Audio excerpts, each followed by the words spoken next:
All right. So last day with Kant. um, so before we get into today's lecture, I want to go over, just summarize a little bit briefly everything we've done so far. Maybe take a few questions because your test is coming up, which I'll talk to you about at the end. So Allegra, you have a question to start us with? Oh yeah, I was gonna ask about the test because it says it was due like on Saturday or like today. Yeah. So I was gonna ask questions about Yeah, that. I'll talk about it later. Yeah, anything on Kant that anyone needs, like, is like really struggling with that we've done so far, right? That you want us, we have a little time right now to go over some of your questions or, things you're like confused about. Let's see. Not all clear. While you're thinking, I want to go over something that someone brought up to me, right? So we have this issue, right, of instinct and reason, right? So instinct is our happiness, reason is, the higher good, which we saw has to do with respecting other human beings, right? So I'll summarize at the same time, right? So two parts: instinct, which is interested in happiness. We have another part, which is reason, which is interested in the good. And we found out that the good is in fact among us, and it is the sacred space, right, that we ought to protect in human beings, right? So reason is really, in a way, about the dignity of human beings. Reason is that which recoils at the thought or the vision of taking someone's dignity. As soon as you start, as you witness someone's dignity being taken away, or you are about to take someone's dignity away, meaning you're about to use them or manipulate them like an object, or discard them or destroy them, right? These are all ways that we manipulate objects, right? As soon as a human is reduced to an object, reason recoils. Reason has a kind of alert system, right? The good is being infracted upon, right? So our reason is really that sense in us that we have this sense of responsibility for the sacredness of human beings. That's it, right? So you can actually, I mean, if you liked the first categorical imperative, you can keep working with that. It works, but I prefer this second one. It's more, I don't know, it makes more sense to me personally, right? So reason is really the part in us which is the protector of human dignity. And so it will alert us when human dignity is about to be infracted upon, or when the good, right, in every human being is about to be transgressed. So any questions on that so far? Okay. So now one of you came to me once and asked, very honest question, right? I really like that question. Why should I? Why should I obey the higher good, right? In the example of in the example, for example, of the cheating, right? And this is something that we all will struggle with at some point, or will have a partner struggling with it, right? Should I stay with this person, or should I break their heart and go with the quote unquote love of my life, right? And so, why should I why should I do the good? What is in it for me? Why, right? So of course, Kant, so I'm going to give you two responses, right? Kant would say there's nothing in it for you, and that's the beauty of it. And this is what we're going to study today, right? You're doing it out of faithfulness to your higher self, right? Remember, no one's telling you what to do. It's you who knows, right? So you're being faithful to yourself. You're showing integrity. And we'll see today, you're showing that you are really perfectly free, right? It's a very high level, right? To be able to choose your duty over against your happiness, right? So that's what Kant would say. Now, I want to actually, this is a story I told the person, but I want to actually add a little bit. Let me give a new age spin to Kant. He would hate me for it, but I think this will help you kind of follow morality maybe with a little more, or follow your moral voice or your moral authority with a little more courage and joy. Right? So there's the story. How many of you have seen the movie A Theory of Everything? I'll raise your hand. Okay, if you haven't seen it, you should see it. Let me put it down. It's with a really good actor. I forgot his name. Anybody remember? Eddie Redmayne. Okay, I guess. Yeah, I don't know him very well, but it was a very good movie. It's about the scientist. What's the name of this scientist? Oh my God. Stephen Hawking. Stephen Hawking. Thank you. So it's a biography of Stephen Hawking, right? And you have actually in that movie his wife struggling with the Kantian dilemma, right? Exactly with what we're dealing with. So if you saw the movie, sorry, can I ruin it? Am I allowed to ruin it for some of you? Who forbids me? If you don't want me to ruin it, just don't listen. But it's history. What you can do is don't listen to this part, watch the movie and come back to the video, right, that I'm recording. We can do that because I'm about to ruin it. So for those of you who want to listen, here is the summary, right? So she marries, so the wife is kind of a very fundamentalist Christian, and she's, in a good way, right? She marries him, he's an atheist, right? So they have these kind of discrepancies, but she feels a duty, like she married him, so she's gonna stick with it. And, it's very hard, he's, handicapped and so forth, right? So at one point in the story, she falls in love with the man who clearly is the love of her life. Like they are so much more compatible, right? He's a Christian too, and they love each other, and it's so hard, right? And she's really tempted to go with him, right? But then she makes the Kantian move, right? She's like, no, I'm imagining, right, what she's thinking, right? She's sticking with her higher self, her integrity, and she chooses not to go with this man, right? And so you're thinking, oh man, Kant sucks, right? So she's back with, Hawkins, right? And so the story, however, doesn't end there. And this is where it becomes interesting. And I've seen this happen, right? This is not the first occurrence. There's another funny story I could tell you another time. But in any case, so a few years pass, right? And she's made this choice. She's sticking with it. The man disappears. And one day, Hawkins comes to her and he's like, I have some bad news, right? I've fallen in love with my nurse, true story, right? Fell in love with his nurse. And he said, I'm leaving you. And it's heartbreaking, right? Because she sacrificed everything for this guy, right? Including the love of her life. And he leaves, right? And what's interesting in the movie is that she reunites. The other guy is still single. It's been 10 years, right? The other guy is still single. And she reunites with this man, right, at the end of the movie. And so as though in a way, so what I explained to the student as we were talking, is when you align with your higher self, you get your higher life. Whatever the highest life you were meant to have eventually comes around, right? So this is the new agey twist, okay? This is not Kant, right? This would be my addition.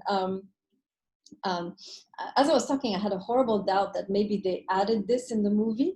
So I don't know. Anybody knows if they added this ending, to make it Hollywoody, or is it actually true that she reunited with her past lover? I'd be curious to find out. So in a way, right, what we're learning from this movie is that you can align with your higher self, and you will eventually get the life that you were meant to have, right, in its own time. Right? Instead of rushing and grabbing what you think is yours, right? And then living it in a state of, wretchedness because you've cheated on your husband and your kids hate you, right? So there's something perhaps to be said about choosing the higher path in a way that it might lead you to your higher life. Now, Kant would never say this, okay? I'm just adding here. Kogan, go ahead. I believe in real life, after Stephen Hawking got together with his nurse, she actually became very abusive towards him. So Hawking did not make the Kantian decision, and he ended up in a very bad relationship. Oh, the nurse became abusive? Oh, that's terrible. Okay, this is not helping. King. Go ahead, King. I disagree that that you'd get a higher reward in life due to coincidence, because there's no correlation between those things.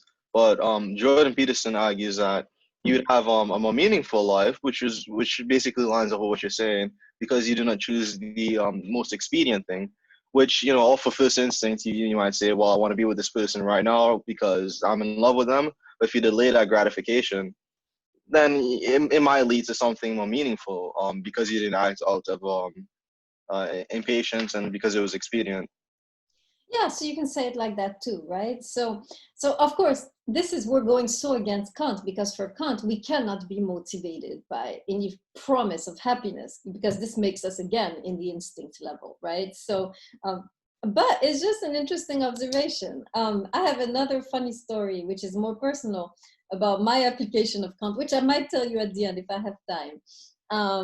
Which is in the similar vein, right? Something which I learned about applying Kant. Where does it lead? But yeah, so that was just, I went, watch the movie, right? It's really a Kantian dilemma, right? And she, in a way, ends up in a higher space, right? Than she would have ended up if she had acted upon instinct, right? So, Cosmidis, go ahead. I just looked it up. I think she did actually end up marrying the man, Jonathan. Oh, thank God. I was having this horrible doubt as I was talking. I was like, damn, what if it's not true? I think I just found an article on like Metro UK talking about how after he passed and after they separated, she remained platonic with the guy and then ended up marrying him after a while. Exactly, right, exactly. Okay, thank you, Cosmitis. Larson. Yeah, I also Googled what I think King said, that like his nurse became abusive, and basically so it said that she basically committed financial misconduct, and there was like scandals, like intern suspicion in 2016. Dreadful. So like so like I don't know what it has to do with like, I mean, like connecting back to Kant, you saying like, so the original wife, she did like uphold to the moral standard, right? And she ended up with like the love of her life, right? And they seem to be doing well. And then I don't know if it has anything to do about Hawking, but if he's the one who did the not moral decision, where he was like, oh, let's break up because I just like this other woman, and he ended up getting with kind of someone who wasn't really there for him. Yeah, so I don't know. Yeah, so I'm a little uneasy, to be honest, about this example. On the one hand, it does show something. And on the other hand, Kant is turning over in his grave right now, because he's like, oh, what are you doing? You're supposed to follow the law because it's the law, not because, right? But it's true that, if you want to give him a new age twist, that in a way, when you choose the higher road, you end up in a higher place, right? You will, whatever is meant for you, would say the new ageists, right, will come to you. You don't have to break moral laws to grab onto it, right? So that would be my pep talk, my new agey pep talk, to really reach some of us who are struggling, right, with this, and for whom it's not enough to just, integrity, right?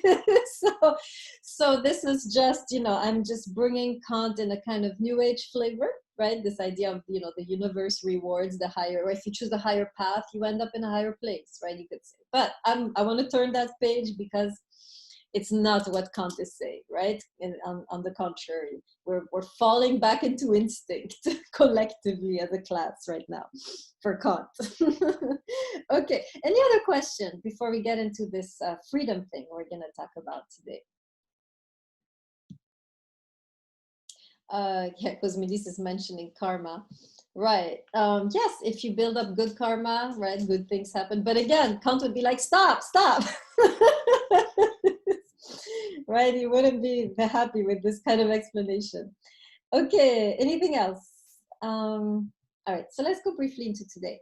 So today is about freedom, right? Oh, Cosmidis, go ahead.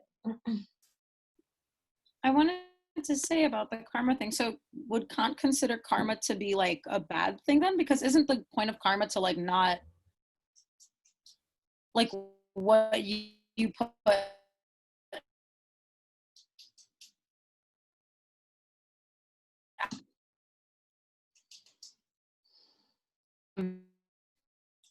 I don't want to because I wouldn't want.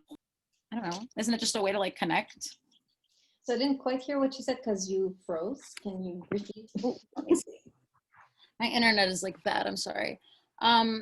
So is karma like to Kant? Is that considered a selfish thing to think that, oh, I wouldn't want to do something bad. I don't want to put bad out into the universe because I don't want bad to happen to me. But isn't that just a way of kind of like relating to the other?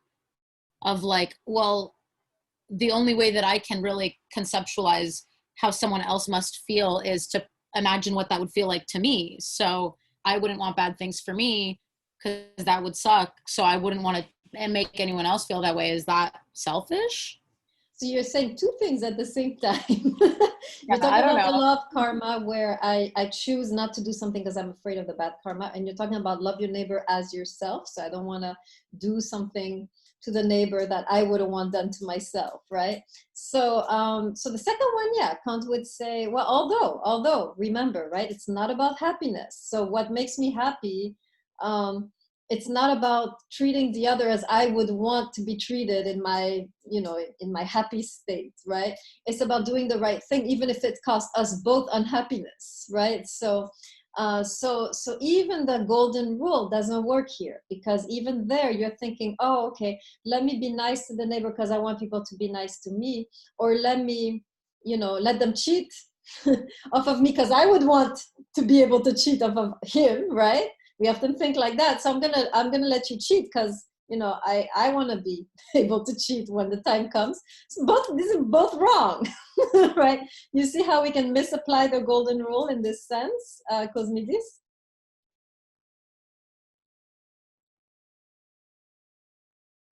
Cosmidis, where are you? Yes, sorry, my connection's like really weird right now. Okay, did you see what I'm saying? Yeah. Golden rule, right? So it's the same, right? The law of karma also Kant would consider to be, you know, still based on instinct. Oh, I'm not going to do all these bad things because I don't want to accumulate bad karma, because I don't want to be an insect in the next life. Well, again, here we are, right? Again, thinking about happiness. So you see, it's very, it takes a very refined mindset to really choose to do something because it's the right thing to do. End of story, moving on, right? This is difficult. It's counterintuitive. We don't do it naturally, right? Allegre. Oh, I was gonna say that Kant disagrees with karma because it acts as a benefit. By using people to gain goodwill, it's using people as a means and not as people. So purely as a, you shouldn't use people as a benefit. You should use people as because they are people. That's why you with karma, it takes like some kind of value out of an action, which it shouldn't. It should be, you know, either good or bad. It shouldn't be something indicated by, you know, something you could, you know, hold over. Yeah. That's what I think. Good. Yeah, absolutely. Very good. So a lot of you are really getting it, right? But it's hard. It's the high road, right? It's hard, which is why I wanted to tell the story of a theory of everything, because we're human, and it's nice to have, you know, this other perspective, right, on integrity.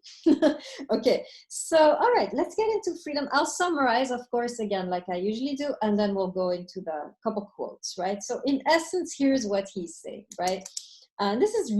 This section is so interesting to me because there's so many overlaps with Buber and Levinas, whom we're about to study, right? So, and I'm going to point them out for you. So first of all, he talks about, so in this section, for the first time, we see a distinction between the noumenal, right? And, oops, how did I write this? Noumenal and the phenomenal realms, right? Which we've been talking about.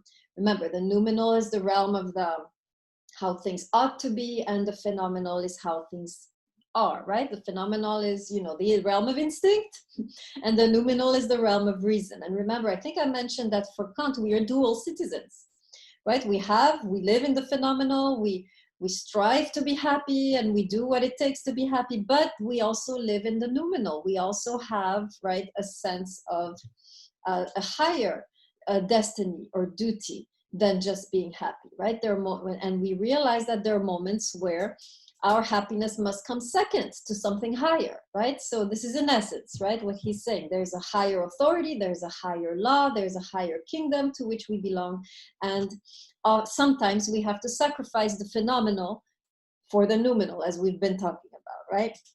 Now, of course, somebody who's a skeptic might say, well, how do you know there is a noumenal? And by the way, many moral philosophers have made this argument that there is no noumenal, that any moral action, there's always behind it, even if it's hidden, some incentive, right? They will tell you, even you jump in front of a car to save somebody, you had a deep down an incentive.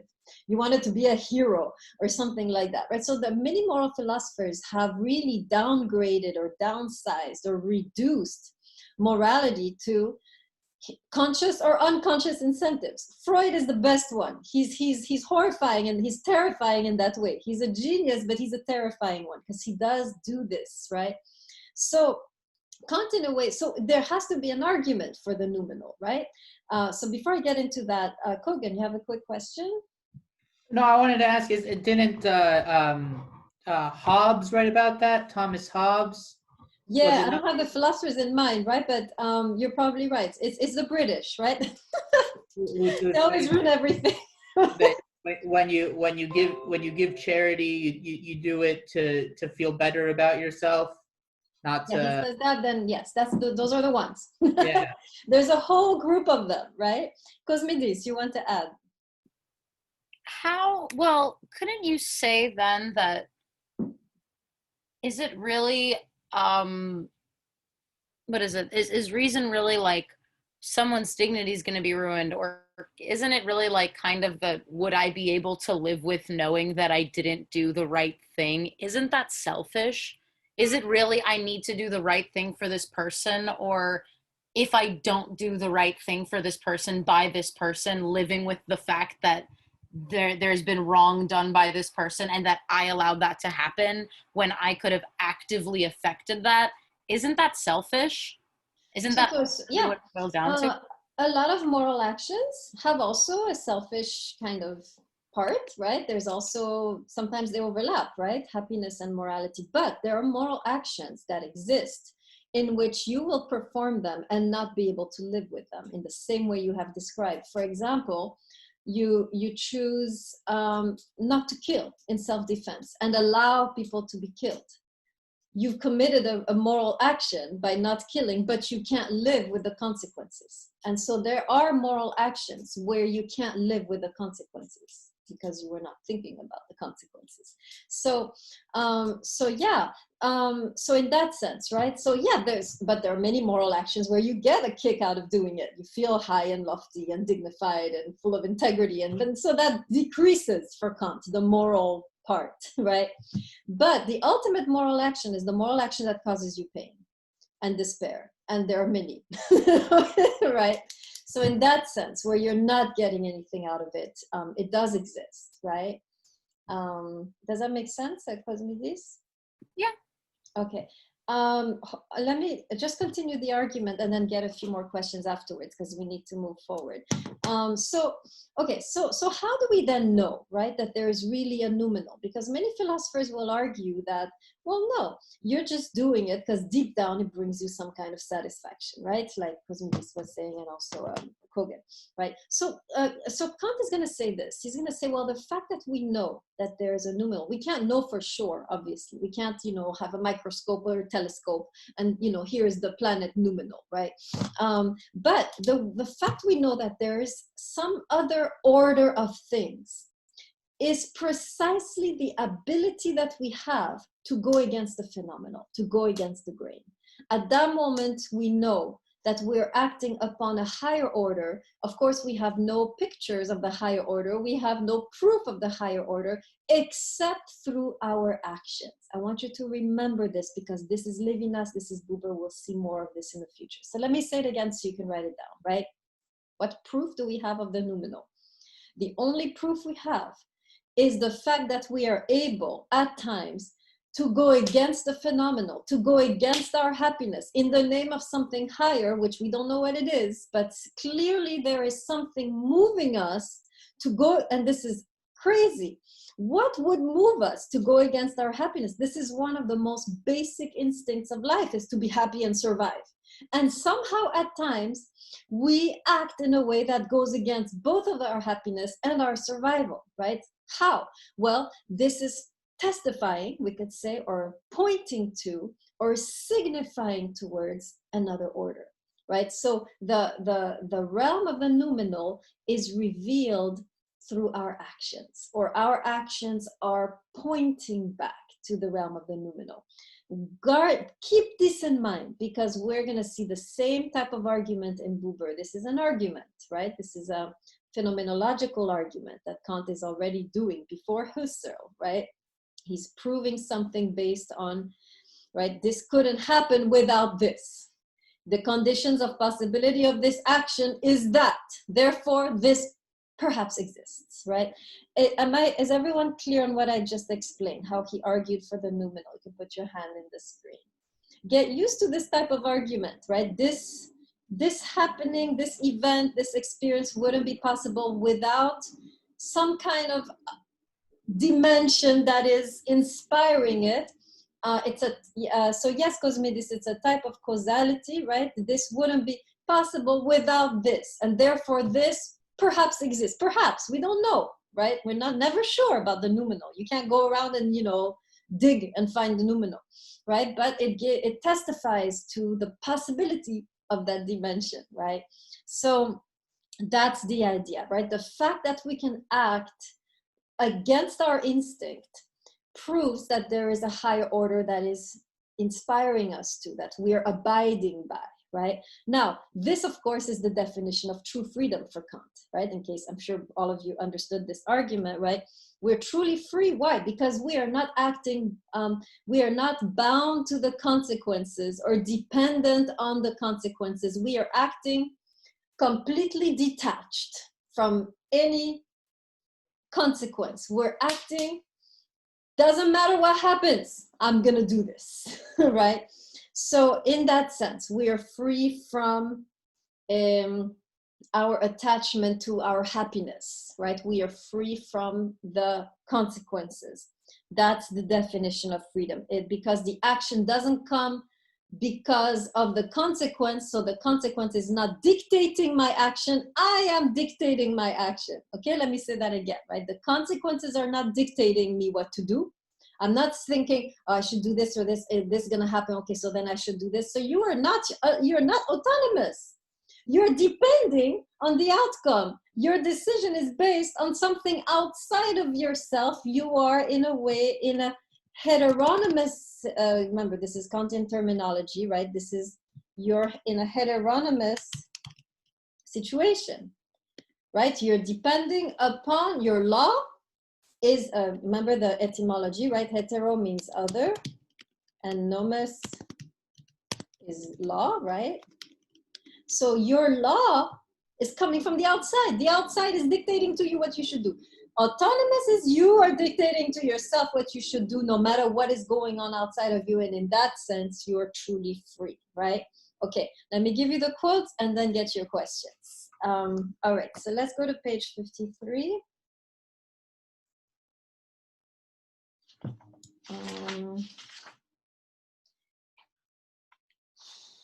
Okay, go to the last paragraph and go to the second line. Therefore, he has. Are you there? Put your hand in the screen. Last paragraph, second line. Okay. Therefore, he has two standpoints, right? This is noumenal and phenomenal, from which he can regard himself, and no laws of the use of his powers and hence of all of his actions, right? First, insofar as he belongs to the world of sense, subject to laws of nature, heteronomy, right? In other words, I am a phenomenal being. I am deciding based on consequences. This is instinct. Smart, right? Instinct is smart. Let me look at the consequences. Let me be prudent, right? Let me be smart. And then I'm going to do this or this based on the consequences. Says Kant, you're not completely free. Still heteronomy, right? Depending on the consequences. Secondly, insofar as he belongs to the intelligible world, this is the noumenal, subject to laws which, independent of nature, are not empirical but founded only on reason, right? So these are the two realms: autonomy, heteronomy, freedom, bondage, right?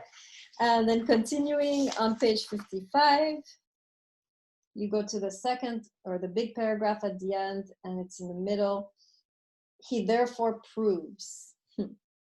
Tell me if you're there. This is the last paragraph. In the middle, he therefore proves, or he thereby proves. How many are there? Okay. He thereby proves that by having a free will, or having a will free of sensuous impulses, he transfers himself in thought into an order of things entirely different from that of his desires in the field of sensibility, right? This is freedom. You are free from the realm of the senses. You're free from the consequences. You are not impacted by something outside of yourself, right? You are following an order which is different, right? This is, again, the notion of freedom. And then, good. Okay, so now we can have a few questions before we go to the conclusions. Sir, what was the previous quote? So 55, and then the other one was 53. Oh, 55. The last paragraph, the second line. Therefore, he has two standpoints. Did you find it, Delmas? The one in 55, they had sensuous somewhere.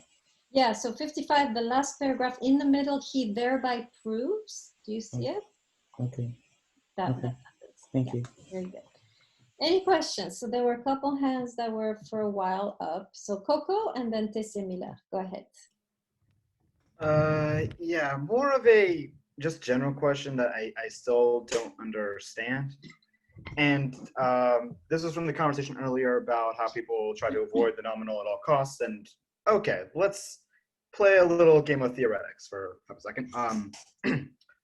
The jumping up in front of someone to be a hero thing. Okay, I can actually buy that to an extent. Here's what I don't understand. Why is that necessarily a bad thing? Like that. Bad thing. Like it just feels like there's this argument. I don't know, like why? Like it just feels like maybe I can't get rid of consequence in my head because I can't, because honestly it's tied. But the result is the same, and even then, I'd argue even the intent isn't bad. Yeah. You want to be a hero. You want to be better for you want to be someone better than you think you already are. Yeah, I don't view that as an inherently negative aspect. No, it's not negative. Instinct is not negative, right? Instinct can be very wise, very prudent, very cautious, very calculating, right? So for example, you might want to save someone for their happiness, right? You're thinking of their happiness. You're not thinking of your happiness. For example, if it's a child, right? And you're thinking about them. It's very noble. Instinct can be very noble, right? Instinct is the mother who saves her children from the fire, right? Yeah. Instinct is the father that somehow lifts twice the amount he can get that just to save a kid. Right? Yeah, I see. Yeah, I know that one. I know that story too. It's not, it's a different level. It's a different plane, right? It's a different dimension. Neither is it's not bad at all, right? But reason is something else. Reason is you do it because there's nothing in it for you. It looks irrational. It looks absurd when someone is doing. For example, morality is the concentration camp young man giving bread to a dying old man whom he doesn't know. And in that sense, it's irrational, it's absurd. Why are you doing that? You should be surviving. This is more important. He's gonna die. What the hell, right? So these weird actions that we do, that we're, or it could be, refusing to kill and being killed instead, right? This is very extreme, right? Moral dilemmas are very extreme. They don't happen in daily life. Most of daily life is instinct. Moral dilemma is the Nazi officer comes to the mother and says, which child you want me to kill, right? Or it's refusing to kill and be killed, right? It makes no sense. Why it's absurd. Instinct tells you kill, self-defense, right? And it's legitimate. It's survival, right? It's important. But for Kant, there are moments that we refuse to do it because if I lived through this and I killed you, I'm not the same person anymore. I lost something and I'd rather die than lose that. This is the argument on that level, right? Does that make sense? It's very extreme situations that are more. Somewhat. Oh, okay, somewhat. Okay, good. It takes a while. Tessie Miller and then Larson. I was trying to remember the philosopher who said that, people's actions is because they want to be godlike. And that's why we choose to do what we do. So it's not in the sense of being selfish because we want to walk in God's path or whatever. I just forgot what philosopher said that. Probably any medieval philosopher. Okay. But that's what I remembered. I'm not sure, but I know, for example, Maimonides says that, medieval philosophy. Yeah, there you go. Is that it? Okay. Yeah. Okay. Okay. Yes. He says, you imitate God, right? This is the purpose. This is why we're in the image of God. We were meant to imitate. It's very similar. Kant, if you are a Christian or a Jew, you can understand what Kant is talking about easily, because this is similar to a lot of the approach, right, in the scriptures. I mean, you have Christians who died for their faith, right? What were they thinking? Right? In the phenomenal realm, it looks absurd. They're acting according to a higher authority, you could argue, right, in a sense. So in that sense, right, this is good. Larson, you had a question? Yeah, so when you were talking about, like, let's say a young person giving an older person the chance to, like, live, or, like, they give their own stuff, like, how is that not reasoning? Like, how do you know if that person didn't think about it and was like, you know what, I'd rather this person live above me? Like, isn't that also the same instinct?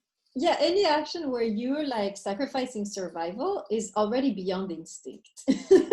But then when you say, like, own, right? So survival of your kids, survival of yourself, Kant would argue, right? It's your happiness. So, I mean, I see what you're saying, because you're not thinking of your happiness, right? But in a way, you're still thinking of their happiness. So there's a little bit of instinct there.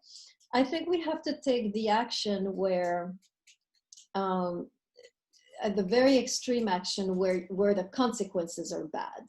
At that moment, you will see really the moral law shining. So, for example, you're told, suppose you're in the army, right? And you're told, shoot at the enemy or they will kill us, right? And you enrolled in the army as a conscientious objector. So you were like, I'm not going to kill. That's not who I am.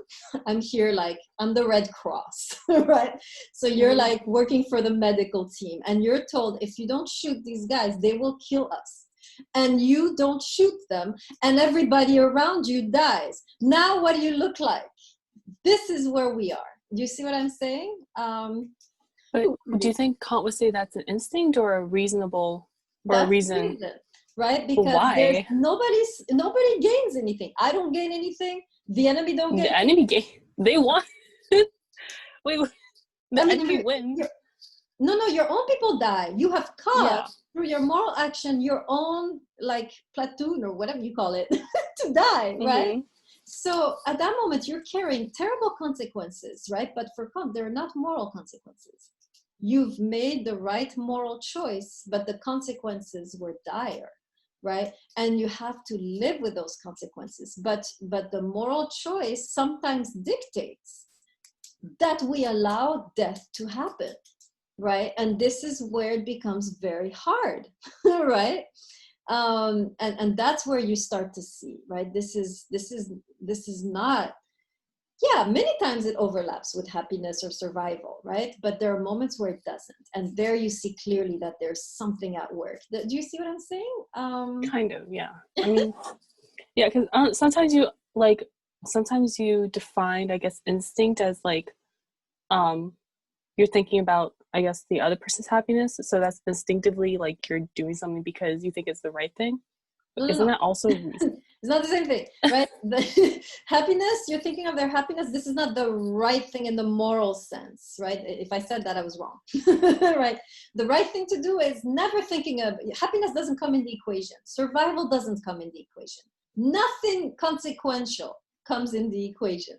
You're doing it simply, you have this vision. That's the right thing to do. That's who I am. That's my integrity. I don't care what happens. I'm doing it, right? So you're right. Even giving the bread, you might be thinking in terms of their happiness. You're still in the level of instinct and survival, right?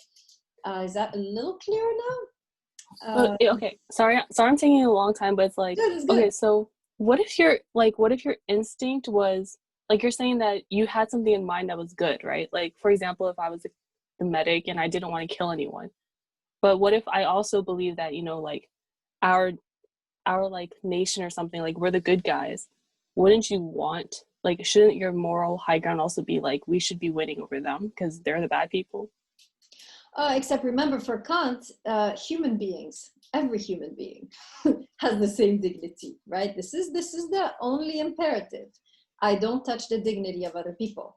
So there's no nation here, right? There's no good side or bad side, because every human being, no matter how evil, your reason will recoil at the idea of destroying their dignity, whether through theft or cheating or lying or killing, right? These are all ways that we destroy the dignity of another human being. So nationalism doesn't play a part. Only in survival and instinct, right? Nationalism. Oh, it's me, us, we have to win this war because then we'll keep our freedoms or whatever. This is instinct. Morality is only thinking about the dignity of human beings, all of them. Does that help? Yeah, kind of. Okay, thank you. Kind of? Are you still, It makes sense, actually, I guess. Like, yeah. So yeah, patriotism for Kant, this is instinct. This is not reason. There was another question. Tessia Miller, I see your hand, and then Cosmidis. Go ahead. Sorry, I didn't put my hand down from last time. Okay, Cosmidis then. Go ahead. I'm sorry if we're just gonna keep sitting on this example, I guess, but isn't it moral? Isn't it more amoral to choose your own life and your own, like, if I can live with my, not like, okay, so if you choose not to kill, if you need to kill to be able to save people and then other people die, isn't that selfish? Like, I'm not going to kill because I think it's wrong to kill, but I'll let everyone else die. But wouldn't it be selfless to be like, I'm not thinking of myself and what makes me happy and what makes me feel better and what I can live with. These people are in danger. I'm going to put aside myself and shoot people instead. I guess I'm also arguing that I think that the alternate would also be moral, instead of saying that one isn't moral also, because I do see that it is moral to upkeep that I don't want to kill, killing is wrong. I get that, but I also see how that is more selfish than the alternative. I see what you're saying. That's interesting. Yeah, that's very interesting. Now, I would ask you this. What if you don't kill, and in return, you know you're going to be killed? How about that? Would that work for you? I guess. I don't know. I guess when it concerns the lives of other people that are like, I mean, I guess then it does come down to patriotism again, which is the issue with Kant, which is like people on our side versus like any side, where it's like, I don't think anyone should die. And if people are going to be dying, I'm not going to be the one to kill anyone, regardless of the faction you're on, I guess. I like what you're saying. It has to do, it's the issue of moral purity, right? So how far can we take this idea of which is Kant, right, of moral purity? When my moral purity starts to become a threat to the lives of others, am I allowed, right? So I think we're entering with you, Cosmidis, in the ambiguity of ethics, which is the ethics where Bonhoeffer found himself, for example, which I'm going to give you an example right now. So actually, let's go there, right, into the moral ambiguity. And actually, Kant gives a very good, again, this analysis. So let me give you first the issue, right? This is the very famous issue by Dietrich Bonhoeffer, whom certainly you know. Let me write his name down. Where we have exactly what Cosmidis is talking about, right? Dietrich Bonhoeffer is a pastor, Christian pastor, living in the time of Hitler. And his whole family actually is involved in the resistance. He's not, he's a pastor, he's neutral, supposed to be working for the kingdom, for the noumenal, right? But eventually his brother-in-law, which, you know, is in the resistance, you know, speaks to him and says, look, we need your help because you're so neutral, no one will suspect you. Suspect you? Yeah. Suspect you?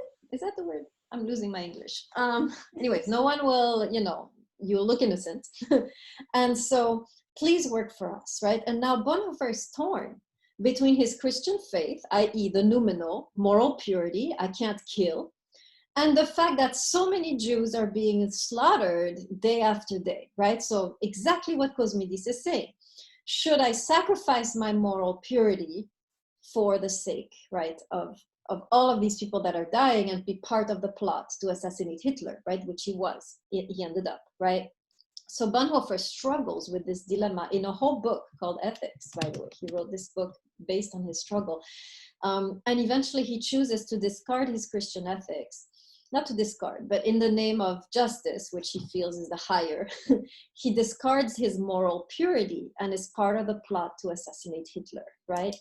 And he fails. So he ends up jailed and eventually executed, right? Along with a few other people. So, but it's a very powerful, right, gesture on the part of this man to sacrifice his moral purity for the sake of, you know, the people he witnessed, right, are dying day after day. So, so this is right. We're entering the murky area of 20th century ethics, right? This is where Kant, it becomes difficult, right, to juggle Kant. It's like, yeah, I want to keep my integrity, but exactly like Cosmidis is saying, that would be selfish, right? I, in a way, I have to put it aside. Both are wrong, right? We are faced with two wrongs, and this Kant is not talking about, right? When you're faced with the wrong of doing nothing for my moral purity and the wrong of doing something and destroying my moral purity. Are you following the dilemma of Bonhoeffer? Put your hand in the screen. Okay. Now, Kant actually gives an interesting distinction in the end when he talks about the lying, right? He actually broaches on the topic on a supposed right to lie, right? So this is the classic issue of Nazis come to your door. Where are the Jews you're hiding? You're hiding some Jews, right? Now what do? Do you lie, which would be morally wrong, or do you tell the truth and destroy all these people? This is classic, right? Kantian dilemma. And Kant actually does something very interesting, I think, which I think applies very nicely. He distinguishes between harm and wrong. Okay, so the German, right, is good to have that.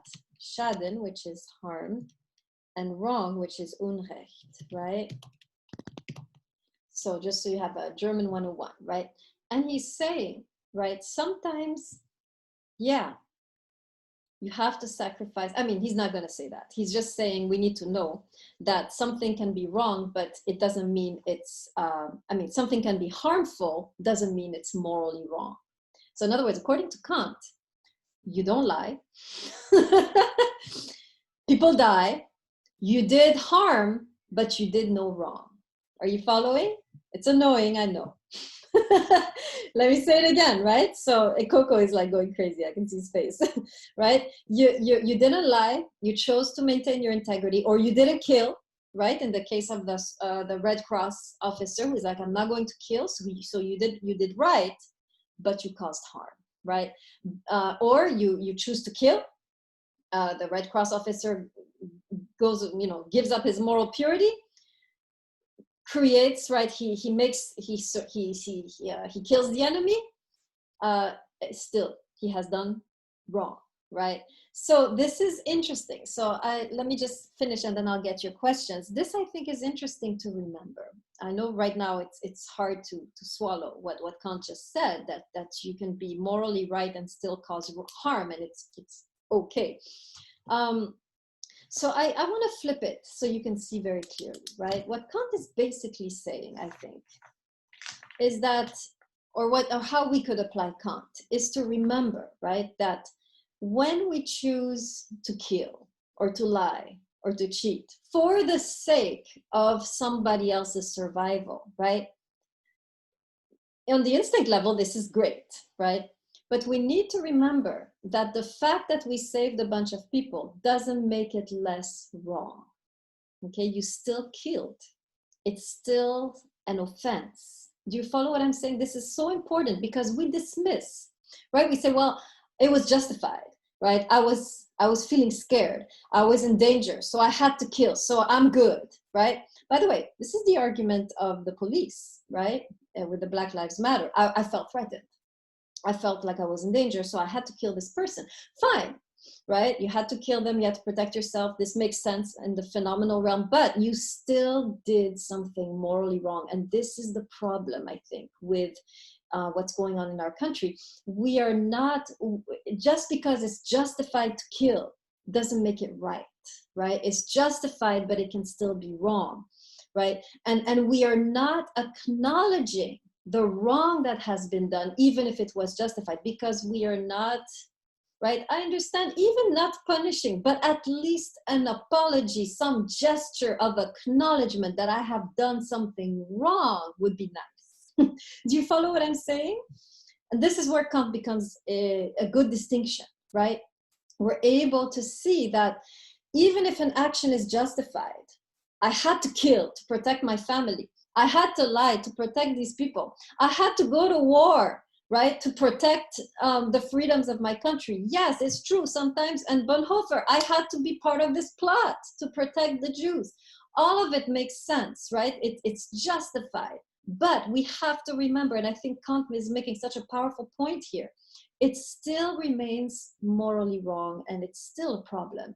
And we need to live in the tension and not just brush it off, because then we're really destroying anything left of our reason. Are you following what I'm saying? Put your hand in the screen if you're, now I'm seeing a bunch of people in the chat. So yes, so for example, very good Cosmides. The PTSD, yeah, post-traumatic, yeah. PTSD actually is showing us how the soldier is experiencing this tension, right? He had to kill, it's justified, but he comes back all fucked up because his reason has exploded, right? He has worked against his own reason and he's suffering from it, right? It's a moral suffering.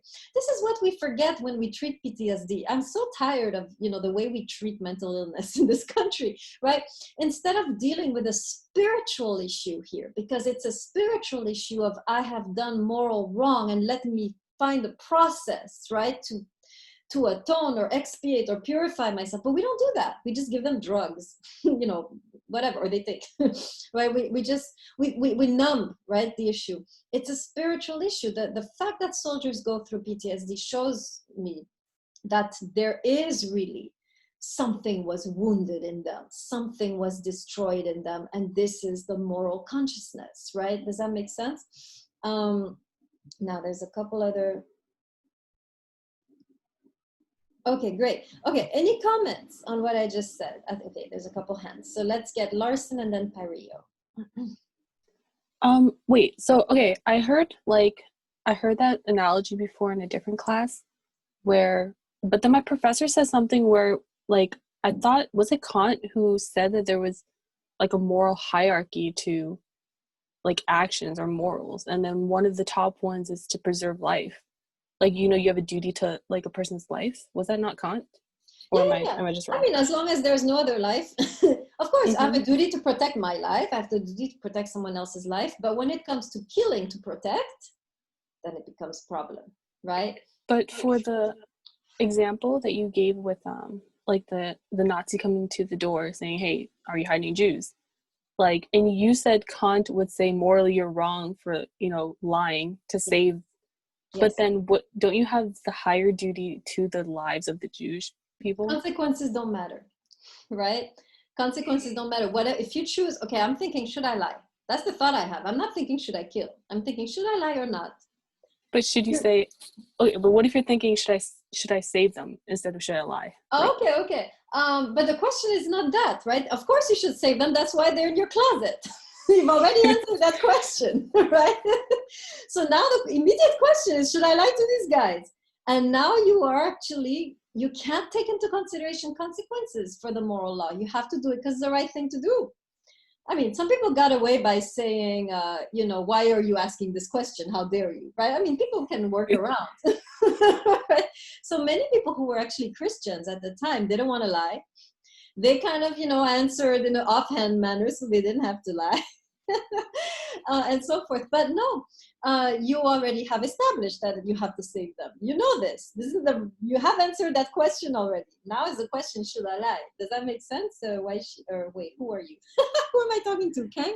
Larson. Yeah. Larson, oh my God. Okay. Larson, does it make sense?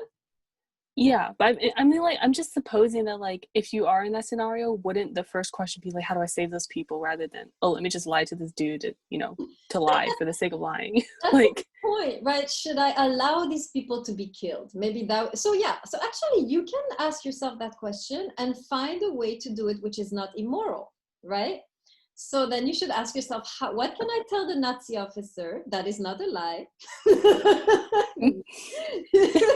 That will save these people, right? Because you don't want to do one moral action at the detriment of another, right? So you can do it. I think it's possible, right? under con. Okay. Thank you. Yes, it's still deception, Coco. Oh my God, we could go on forever. And I didn't do my summary. Okay, I want to do my summary. Whoever needs to leave can leave, but I'm going to do my summary now.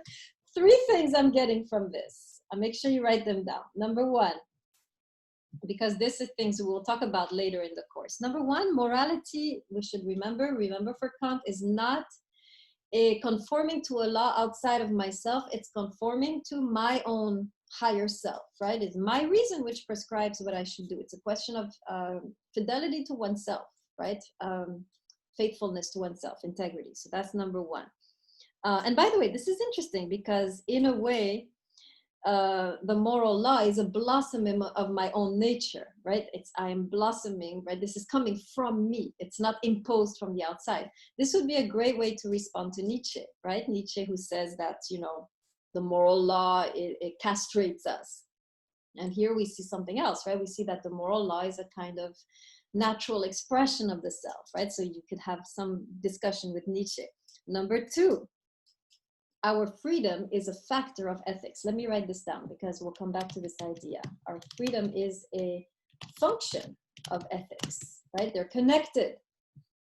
Ethics, in a way, inaugurates my freedom. When I make the moral choice, I'm truly free. We will see the same idea in Levinas. They're differently put, right? He will describe it differently, but again, we'll see the notion that to do something moral, or for Levinas ethical, is freeing, actually, right? So we'll talk about that. And then the last thing I wanted to say is, yes, that's what we talked about, right? Our moral actions actually testify that there is a higher realm, a higher order, because they're going against all common sense, because we're working against the phenomenal laws of survival. The fact that we have the how shall I put it, the audacity or the insanity of working against the laws of survival shows that there is a higher order that is also inspiring our actions. So this idea, right, that our actions testify, let me write it down, that our actions testify to a higher order, right, testify to a higher order, a deeper dimension, right, the noumenal, etc. This is an idea that will come back in Buber and Levinas. It's an argument that they will use. So in a way, right, yeah, let me just give you one last quote on page 58 that goes with this last point that I just made. Yeah, great. Now I have to help you find it. Go to the second paragraph on 58. And you count from the bottom of that paragraph 1, 2, 3, 4, 5, 6, 7, 8, 9, 10. Okay, second paragraph, 58, 10 from the bottom. Are you there? Put your hand in the screen if you're there. Okay, right. This thought certainly involves the idea of an order and a legislation different from that of the mechanism of nature, right? So simply, the way you're acting is showing that you are following an order or a legislation different from that of the mechanisms of nature, which are instinct, survival, happiness, right? So that's the idea. Okay, wonderful. Now, just a couple more things. No test this weekend. I have decreed. So what I'm gonna do in general is give you always the group discussion before the test. So that you have more time to process, right? And what I'm gonna do is pick around 3 or 4 test questions, potential test questions, I'll give them to you this weekend, and you'll study them together. And then I will pick one, and you'll all do it.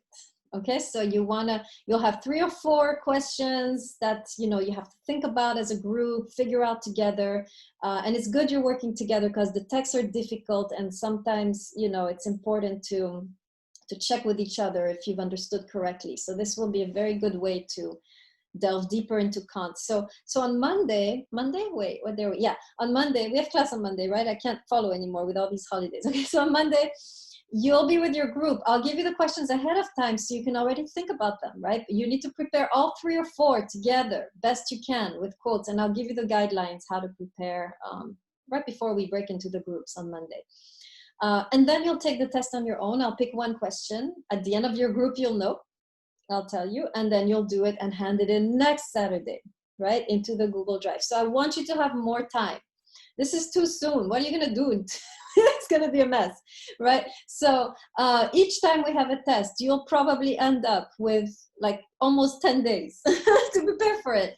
Because I'm pretty sure that's how the syllabus is set up, that the group is always the Monday after. So you'll always have that and then the test. So it'll give you more time and time to think together. So that should be good. And the test, simplified, right? Just answer the damn question. So it's not going to be this complicated writing stuff I was trying to make you do, which was a terrible idea. Any questions on the test stuff? Oh my God, 4 hands are up. Okay. Larson, oh my God, 5, I'm going to die. Okay, 1 minute each. Larson, Parillo. Oh, my bad. Sorry, my hand was still up. I don't have a question. Parillo, King, Alegre, Kim. I can go last just because I and let everyone go first. Mine is like about the text. Next, Alegre. Since we have 4 questions, how long do you have to write, or like for the answers? 1.5 pages, single spaced with quotes. For the entire thing, or for one question? For one question, one and a half. Question. Yeah, when you prepare in your head, right? But and then with your groups, you prepare together. But then when you write out the question, which you'll have at the end of the group, 1.5 pages, single spaced. Yeah. For 4 questions, so that's like around. One question. Oh, no. So one question is 1.5 page, right? Yes. Okay. Yes. You want to really develop that answer. Yeah. Let's see. King, any question?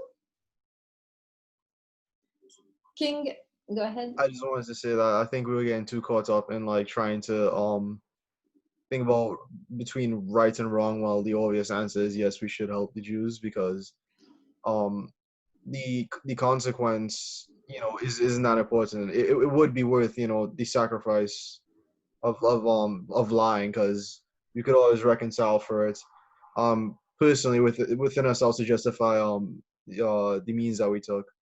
It didn't seem like that big of a dilemma to be caught up in. Well, here, let me make it a little bit better, clearer. Suppose you had to kill the Nazi officer to help your Jews escape. Now it makes sense. Now what do you do? He's a jerk. He's a brute. He deserves to die. Right? Is it still justified? I mean, is it still okay? Now what do you do, King? Utilitarian moves. Oh yeah, there you go. Yes, and exactly what Kant is saying. You can, right? You're justified to do so, but you still will carry the moral weight of that human life, whose dignity you have destroyed, right, by shooting them in the face. Does that make sense? So Kant is saying yes. Sometimes he's not saying that. As a Kantian, right? Yes, sometimes you're gonna choose to kill the officer to help your 5 Jews escape. But even though it was justified, it's still morally wrong. That's what I think, where Kant, I think, makes sense. Does that make sense, King? Yeah, that all checks out, yeah. So you still carry that weight. You can't just go around like a free, happy bird after you did this. And this is, for me, the issue with the police violence. This is what irks me. Like, I get it that you kill, you're scared, whatever, right? You have some issue.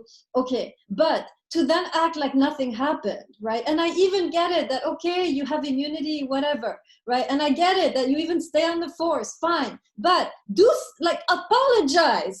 You know, can you at least, right,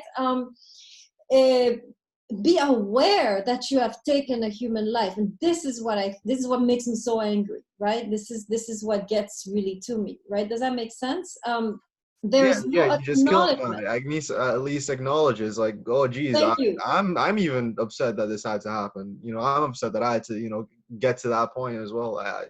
Show that kind of sympathy. Yeah, so I understand the immunity. I understand that they need to be, you know, fine, you know, but at least acknowledge that something deeply wrong has just happened, right? That a human life has been taken away, and do one gesture, call the family, send some money, right? Fine, be a policeman for the rest of your life. I get it, I understand. But we are not, as a system, recognizing what happened on the moral plane, right? And this is not good for the police officer.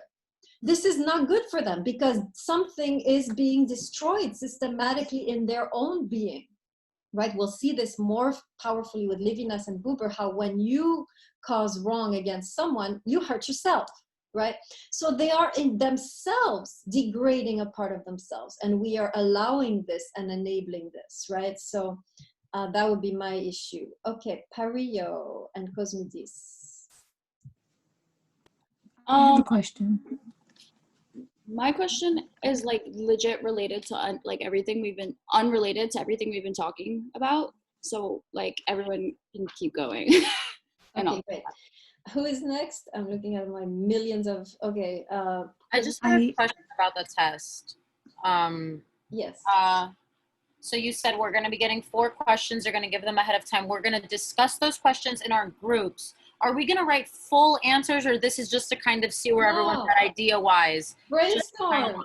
Okay. You only write one question, the one I give you. Are we all writing this together, or this is we're all just collecting knowledge, seeing where we're at, and then we're going to pick one. We're all going to go off separate and write what we have based on our conversation, right? Yeah. So you there's just an essay on top of it?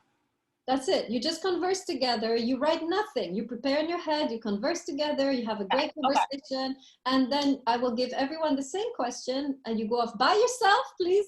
You do the question by yourself. You hand it in without looking. And of course, I'm trusting you, which is maybe a bad idea. I don't know. And are we going to have an essay the way that we have usually for the test as well, like a personal kind of reflection with the essay, or we're not going to do that? We're just going to do questions. That's gone. Yeah. That's okay. Gone. Great. Let's see. If you're in the other class, that is to say 104, I'm still teaching 144. So keep your questions for when class time begins.